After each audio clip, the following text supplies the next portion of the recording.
तो दर्शकों, मार्च का महीना जल्दी ही शुरू होगा और हम इसमें प्रवेश भी करेंगे और ये जरूर भी जानना चाहेंगे कि ये आने वाला महीना हम लोगों के लिए कैसा जाएगा। देखिए, ग्रह गोचर की जो स्थिति होती है उसके में परिवर्तन होता है, राशि परिवर्तन होता है, नक्षत्र परिवर्तन होता है, तो उसका प्रभाव हमारे जीवन की हर प्रत्येक जो है कह सकते हैं भाग में देखने को मिलता है। तो इसलिए इस ग्रहों की एनर्जी को समझना बहुत जरूरी है।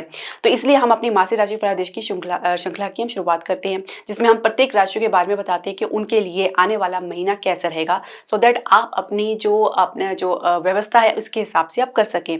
और इसके लिए भी ये आपको जानना जरूरी है, क्योंकि ग्रहों की ऊर्जा को बिना जाने उनके बारे में पता लगाना बहुत ही मुश्किल होता है। तो इसीलिए जो ग्रह गोचर की स्थिति होती है उसके आधार पर हम आपके सामने लेकर आए हमारी मासिक राशि फलादेश की श्रृंखला। हरे कृष्ण दर्शकों, वैदिक एस्ट्रो केंद्र में आपका स्वागत है। मैं ज्योतिष आचार्य पूजा। तो पहली राशि मेष राशि की हम चर्चा करेंगे आज के इस वीडियो में। तो जिनकी भी मेष राशि जन्म के अनुसार है या लगन के अनुसार है वो देख सकते हैं। जो ग्रह गोचर की स्थिति शुरुआत में बनने जा रही है मार्च के महीने में वो इस प्रकार है। देखिए, लग्नेश मंगल आपके तृतीय भाव में मिथुन राशि में गोचर कर रहे हैं, बृहस्पति आपके द्वितीय भाव में गोचर कर रहे हैं, राहु और बुध शुक्र और चंद्रमा जो अपनी जो शुरुआत कर रहे हैं अपनी जो गोचर की वो आपके द्वादश भाव में मीन राशि में बैठ के शुरुआत कर रहे हैं, और केतु आपके छठे भाव में गोचर कर रहे हैं। बाकी जो ये ग्रह हैं, जो बुध है, शुक्र है, राहु है, इनकी युति तो बनी हुई है आपके द्वादश भाव में। इसके अलावा सूर्य के साथ शनि की युति रहेगी आपके एकादश भाव में मीन राशि में। अब आप इसमें समय अनुसार कुछ परिवर्तन देखेंगे। देखिए, सबसे बड़ा परिवर्तन जो होने जा रहा है वो होने जा रहा है शनि महाराज जी का। 2.5 साल लगभग एक राशि में रहने के बाद, कुंभ राशि में रहने के बाद अब ये प्रवेश करेंगे आपके द्वादश भाव में मीन राशि में। तो शुरुआत तो सबसे पहले शुक्र करेंगे, जो 2 मार्च को ये वक्री अवस्था में आ जाएंगे। सूर्य 14 मार्च को मीन राशि में प्रवेश कर जाएंगे। बुध 15 मार्च को वक्री अवस्था में आ जाएंगे और शनि 29 मार्च को मीन राशि में प्रवेश करेंगे। यानी महीने के अंत में जो शनि है वो आपके द्वादश भाव में प्रवेश कर जाएंगे। अब आप देखिए कितने सारे ग्रहों की युति आपके द्वादश भाव में रहेगी और जिन पर केतु की दृष्टि रहेगी, कन्या राशि में गोचर कर रहे हैं। तो ये आप देखेंगे कि जो बहुत बड़ा गोचर होने जा रहा है मार्च के महीने में, ये आपके लिए कैसा रहेगा। तो शुरुआत करने से पहले मैं आपसे एक रिक्वेस्ट करना चाहूंगी कि आप हमारे चैनल को सब्सक्राइब करें, बेल नोटिफिकेशन जरूर प्रेस करें। इसके अलावा आप हमारे चैनल को लाइक और शेयर जरूर करें। देखिए, स्वास्थ्य की हम शुरुआत करते हैं। स्वास्थ्य की यदि हम बात करें तो लग्नेश तृतीय भाव में गोचर करें, जो आपकी हिम्मत, आपके साहस, आपके पराक्रम को बनाने के लिए काफी है। यहाँ पे बैठ के मंगल जरूर अपनी जो शत्रु राशि में गोचर कर रहे हैं। हालांकि आपकी बातचीत का तरीका, आपका कम्युनिकेशन अगर हम बात करें, या आपकी प्रतिक्रिया जो थोड़ी तीव्र रह सकती है, थोड़ा जल्दबाजी या धीरतापन देखने को मिल सकता है, किंतु आपके साहस में कोई कमी देखने को नहीं मिल पाएगी। यहाँ पे मंगल जो है आपको कहीं ना कहीं थोड़ा सा आपके भीतर क्रोध भी ला सकते हैं, जिसमें आप बिना मतलब कोई प्रतिक्रिया दे सकते हैं। केतु का छठे भाव में गोचर करना कहीं ना कहीं कुछ न कुछ स्वास्थ्य संबंधी समस्या जरूर देखने को मिलती है, क्योंकि यहाँ जो छठा भाव है आपके रोग रिपु ऋण का भाव होता है। तो यहाँ पे केतु गोचर होना कई बार कुछ ऐसी समस्या उत्पन्न करता है जिसका पता लगाना थोड़ा मुश्किल रहता है। अब इसके द्वादश भाव में जो है हमारा जो एक्सपेंडिचर का है, लॉस का है, हॉस्पिटलाइजेशन का है, तो यहाँ पे राहु की स्थिति बन रही है। और जो स्थिति बन रही है राहु की, इनकी जो युति रहेगी बुध शुक्र और बाद में सूर्य के साथ है। चंद्रमा अपनी शुरुआत करने जा रहे हैं यहाँ पे गोचर में। तो कहीं ना कहीं शुरुआत में थोड़ा सा मानसिक स्तर पर आप ढीलापन महसूस कर सकते हैं, एंजाइटी, तनाव देख सकते हैं, बहुत ज्यादा ओवर थिंकिंग से ग्रस्त रह सकते हैं, जिसकी वजह से नींद की समस्या देखी जा सकती है। सूर्य का मध्य मार्च में यहाँ पे आना कहीं ना कहीं हृदय के मरीज थोड़ा सा अपने ऊपर अच्छे से ध्यान रखे, किसी प्रकार का कोई स्ट्रेस ना ले। शुरुआत थोड़ा स्ट्रेस, कंजेशन या चेस्ट पर भारीपन की समस्या देखी जा सकती है। तो कहीं ना कहीं खान पान को भी उचित आपको रखना होगा। वात की अधिकता की वजह से भी इस प्रकार की समस्या देखी जा सकती है। घबराहट होना या स्किन से रिलेटेड प्रॉब्लम या आंखों से रिलेटेड प्रॉब्लम, ये छोटी छोटी समस्या आपको शुरुआत में थोड़ी देखने को मिलेगी, लेकिन ये थोड़ा सा आपको राहत भी मिलती जाएगी। परंतु मध्य मार्च के बाद हृदय के मरीज अपना अच्छे से ध्यान रखें। कहीं ना कहीं इसके कारण आप देख सकते हैं कि कुछ उतार चढ़ाव आपको अपनी सेहत के संबंधित देखने को मिल सकता है। इसके अलावा अगर हम समझे तो सूर्य का जो शुरुआत की हम बात करें मध्य मार्च तक, तो सूर्य की युति जो यहाँ पे है वो शनि के साथ रहेगी आपके एकादश भाव में। थोड़ी संघर्ष की स्थिति परिवार के साथ भी देखी जा सकती है, जिसमें आपके और आपके विचार जो वैचारिक मतभेद परिवार के साथ उभर सकते हैं, और जिसकी वजह से भी सामंजस्य बैठाने में थोड़ी आपको दिक्कतों का सामना करना पड़ सकता है। हालांकि बृहस्पति द्वितीय भाव में बैठ के कहीं ना कहीं आपकी वाणी को कंट्रोल करते नजर आ रहे हैं, पर कुल मिला के जो भी रिएक्ट करें सोच समझ कर करें और बिना विचारे कोई रिएक्शन ना दे तो बेहतर रहेगा। तो जैसे मैंने बताया, मध्य मार्च के बाद रहते हैं कि मरीज थोड़ा सा अपने अच्छे से ध्यान रखें। शिक्षा करियर के लिए कैसा रहेगा उसे समझेंगे। जो पंचमेश है, सूर्य एकादश भाव में शनि के साथ गोचर करें, इनकी दृष्टि पंचम भाव में पड़ रही है। आत्मविश्वास में कोई कमी तो नहीं रहेगी, लेकिन कहीं ना कहीं संघर्ष की स्थिति बहुत ज्यादा देखी जा सकती है। अब कुछ परिणाम आपके विपरीत देखे जा सकते हैं, जिसकी वजह से आत्मविश्वास थोड़ा सा डगमगा सकता है। कुछ शनि के साथ सूर्य के विरोधाभास सामने से उभर सकते हैं, देखने को मिल सकते हैं, जहां पे आपके जो एफर्ट्स हैं, वो जो आपकी जो प्रयास हैं, उसमें कुछ कमी के चलते परिणाम में कुछ कमी देखी जा सकती है। हालांकि कुछ सब्जेक्ट को लेकर या किसी फील्ड को लेकर कुछ कंफ्यूजन की समस्या भी देखी जा सकती है, जिसको लेकर आप थोड़ा संघर्ष आपको करना पड़ सकता है, भागदौड़ अधर करनी पड़ सकती है, किंतु परिणाम आपके अनुरूप रहने वाला है। आपकी मेहनत जरूर सफल रहेगी, आपकी ईमानदारी से किए गए प्रयास जरूर आपको सफलता दिलाएंगे, इस बात के आप निश्चित रहें। हालांकि पंचमेश का द्वादश भाव में जाना थोड़ा दिक्कत उत्पन्न कर सकता है मध्य मार्च के बाद। यहाँ पे सूर्य जो ग्रहण की स्थिति में होंगे, यहाँ पे राहु के साथ इनकी युति रहेगी, शुक्र के साथ, बुध के साथ इनकी युति रहेगी द्वादश भाव में, और द्वादश जो है बृहस्पति आपके द्वितीय भाव में गोचर रहेंगे। हालांकि परिवार से कोई सपोर्ट आपको जरूर मिलेगा, कोई ना कोई सपोर्ट, गाइडेंस, मार्गदर्शन आपको जरूर मिलेगा, किंतु थोड़ा सा आपके भीतर भय देखा जा सकता है भविष्य को लेकर, किसी बात को लेकर, और जिसकी वजह से थोड़ा आपके एफर्ट में कह सकते हैं कि कुछ कमी देखी जा सकती है और कुछ नुकसान होने की आशंका देखी जा सकती है। तो मध्य मार्च से लेकर मध्य अप्रैल तक आपको काफी सावधान रहना है। उसके बाद की स्थिति आपके लिए बहुत ही बढ़िया रहने वाली है। एक महीना आपको बहुत अच्छे से अपना जो है ध्यान रखना है, थोड़ा सा आप इसको एनालाइज करने में बिताएं और अपनी ऑब्जर्वेशन में रखें, क्योंकि कहीं ना कहीं ये जो समय बहुत ही क्रूशियल टाइम होता है, जब आपके एग्जाम्स होते हैं, बोर्ड के एग्जाम्स होते हैं, तो ऐसे में थोड़ा सा ये आपके लिए दिक्कत खड़ी कर सकता है, कुछ आत्मविश्वास में कमी कर सकता है। तो उसी के लिए आपको आत्मविश्वास बनाए रखना है। सूर्य का अगर आप चाहे तो सूर्यदेव को अर्घ्य दे सकते हैं, तो ये आपके लिए बहुत अच्छा उपाय रहेगा। इसके अलावा अगर आप कंपटीशन का प्रयास करें तो निश्चित तौर से थोड़ा सा आप अपने भीतर फोकस बनाए रखें, कहीं ना कहीं मन भटकाव की स्थिति में आ सकता है। कैंपस प्लेसमेंट में शुरुआत में थोड़ा ढीलापन देखने को मिल सकता है, उसके बाद कुछ अच्छी गति आपको देखने को मिलेगी, कुछ फ्लक्चुएशंस आपको देखने को मिल सकता है, कुछ दुविधा का सामना करना पड़ सकता है, कुछ डिसाइड करने में आपको समय लग सकता है।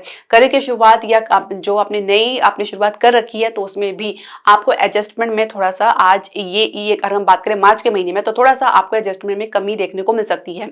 कुछ आपके विचार जो है कह सकते हैं कि भिन्न हो सकते हैं अपने आसपास के लोगों के साथ, सहकर्मी के साथ, या अपने अधिकारी या से आपके जो बॉस है उनके साथ कुछ मत भिन्नता देखी जा सकती है, डिफरेंसेस ऑफ ओपिनियन देखा जा सकता है। तो थोड़ा सा आपको सहज भाव में रहना है। कुछ आप अगर अपनी बात कहना चाह रहे हैं तो उसको सही ढंग से उसको प्रस्तुत करें, उसकी प्रतिक्रिया देने के बजाय उसको सहज भाव में रखें तो ज्यादा अच्छा रहेगा। इसके अलावा कुछ अच्छी शुरुआत आपको जरूर देखने को मिलेगी। हालांकि ये थोड़ा सा आपके लिए मध्य मार्च के बाद थोड़ा सा डामाडोल रह सकता है। कुछ आपके लिए परफॉर्मेंस में कुछ कमी या कुछ कमी निकाली जा सकती है, कुछ इस वजह से भी कुछ मति भ्रम भी हो सकता है। देखिए कभी कभी जब सूर्य के साथ ग्रहण योग बनता है, राहु की युति होती है, तो कहीं ना कहीं मति भ्रम की समस्या देखी जा सकती है। आप सही काम कर रहे हैं, अचानक कुछ आपका मन में आता है तो आप उसको उल्टा करने लगते हैं, तो ये कुछ मति भ्रम की वजह से ऐसा देखा गया है। तो थोड़ा सा आपको सहज भाव में रहना, किसी से सलाह या परामर्श भी लेकर चलेंगे तो ज्यादा बेहतर रहेगा। क्योंकि कुल मिला के करियर के लिए आपके ये मार्च का महीना सामान्य रहने वाला है।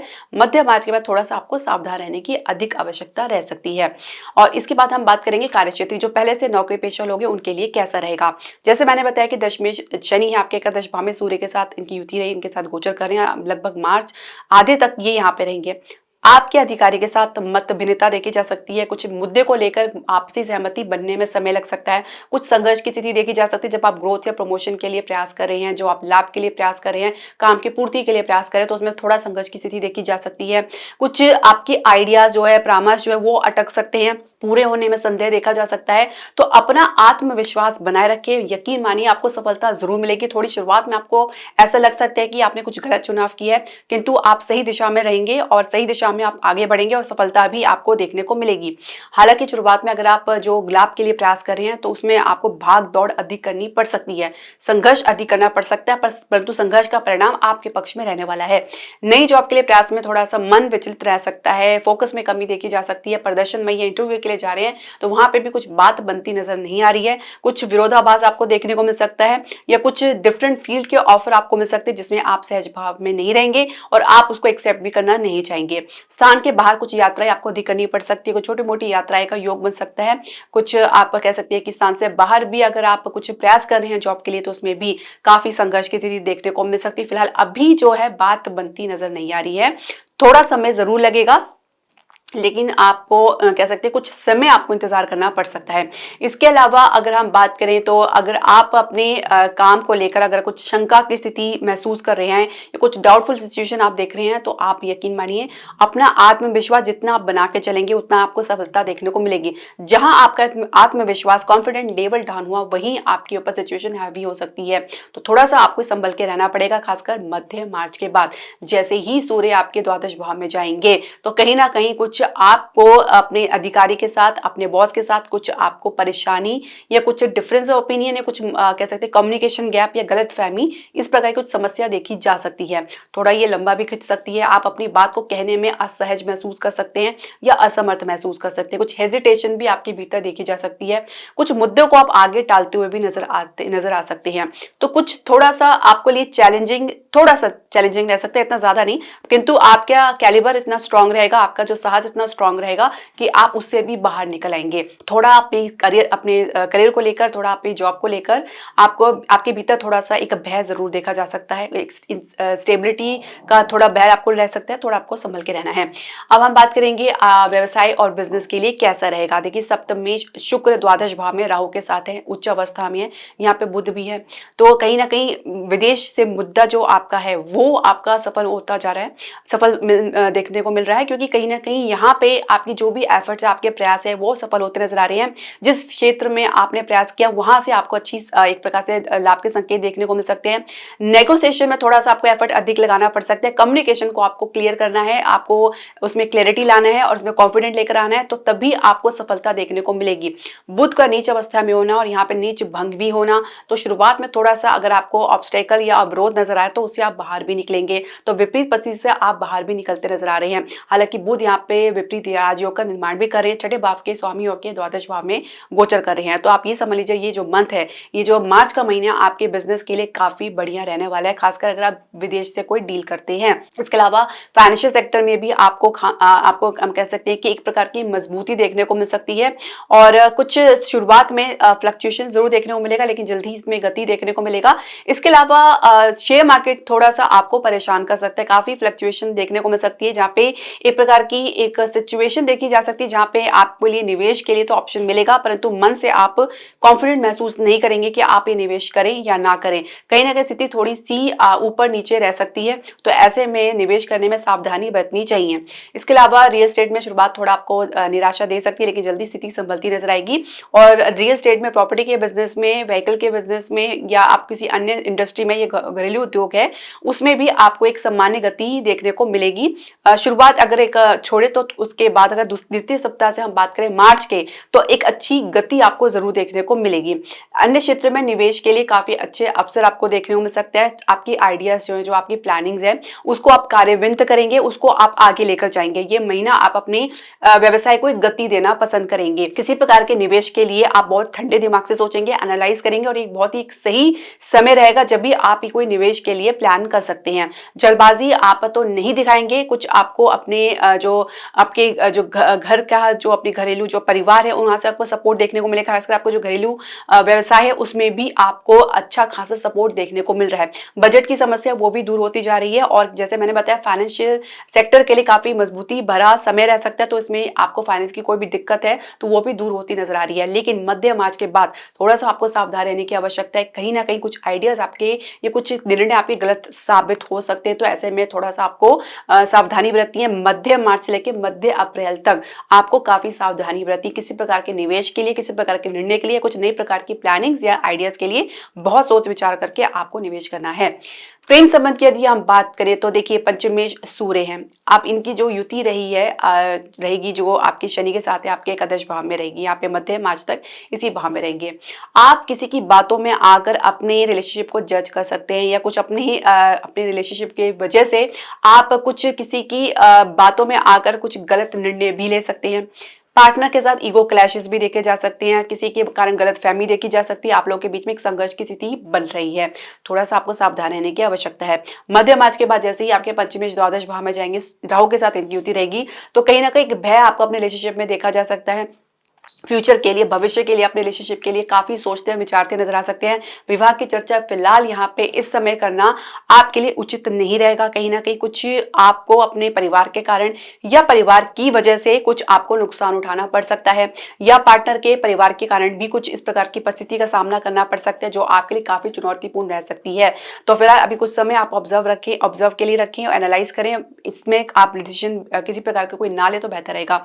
विवाह की चर्चा वैसे ही चल रही है तो किसी स्थान से बाहर कुछ विवाह के अवसर का योग बन सकता है, और कुछ समय जरूर लग सकता है, और कुछ जल्दबाजी आप ना दिखाएं तो बेहतर रहेगा। समय के अनुसार अपनी चीजों को खुद ब खुद डिसाइड करने दें, किसी प्रकार का प्रेशर या दबाव डालने की प्रयास ना करें तो बेहतर रहेगा। ये भी एक समय हो सकता है जहां पे आप किसी गलत रिलेशनशिप में फंस सकते हैं, तो आपको सावधान रहने की आवश्यकता है। आप पहले से जो विवाहित दंपति है उनके लिए कैसा रहेगा, सप्तमेश जो है शुक्र आपके द्वादश भाव में गोचर कर रहे हैं। कहीं ना कहीं जीवन साथी किसी खर्चे में पड़ सकते हैं जिसमें बजट के बारे में वो विचार करते नजर नहीं आएंगे। किसी लग्जरी आइटम में या किसी महंगे आइटम में कुछ स्पेंड कर सकते हैं, कुछ खर्चा कर सकते हैं। इसके अलावा किसी फिजूल खर्ची को लेकर भी कुछ आपसी मतभेद या कुछ तर्क वितर्क या वाद विवाद देखा जा सकता है। हालांकि एक विश्वास बनाने की जरूरत रहेगी, बहुत ज्यादा जरूरत रहेगी, कॉपरेशन की जरूरत रहेगी, क्योंकि कहीं ना कहीं दोनों के जो सोच है, विचार है, वो आपस में क्लैश होते नजर आ रहे हैं। तो थोड़ा सा आपको सावधानी तो बरतनी ही होगी। इसके अलावा जहां आपकी सोच आपके जीवन साथी से विपरीत रह सकती है। इसके अलावा अगर हम बात करें संतान प्राप्ति का प्रयास कर रहे हैं तो थोड़ा संघर्ष की स्थिति आपको देखने को मिल सकती है। शुरुआत थोड़ा सा आपके लिए फेवरेबल रह सकती है, उसके बाद आपको गिरावट देखने को मिल सकती है। मध्य मार्च के बाद संतान से भी कुछ आपको संतोष प्राप्त होगा और संतान के जीवन में कुछ संघर्ष जरूर देखा जा सकता है मध्य मार्च के बाद, या कुछ गलत डिसीजन के कारण कुछ नुकसान उठाना पड़ सकता है। तो बहुत ही सोच समझकर आप डिसीजन ले।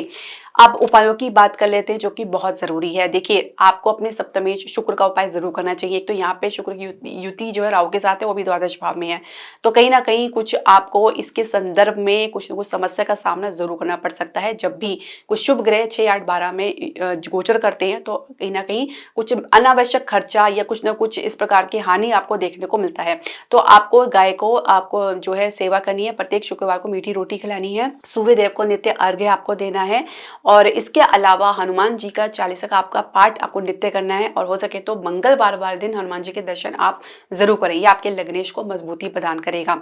तो ये छोटे छोटे उपाय आप जरूर करें, नित्य करें, आपको इसका प्रभाव जरूर देखने को मिलेगा। इसके अलावा दर्शकों, आपकी जो भी प्रश्न, सजेशन या क्वेरी आप हमारे कमेंट बॉक्स में जरूर डालें। हरे कृष्णा।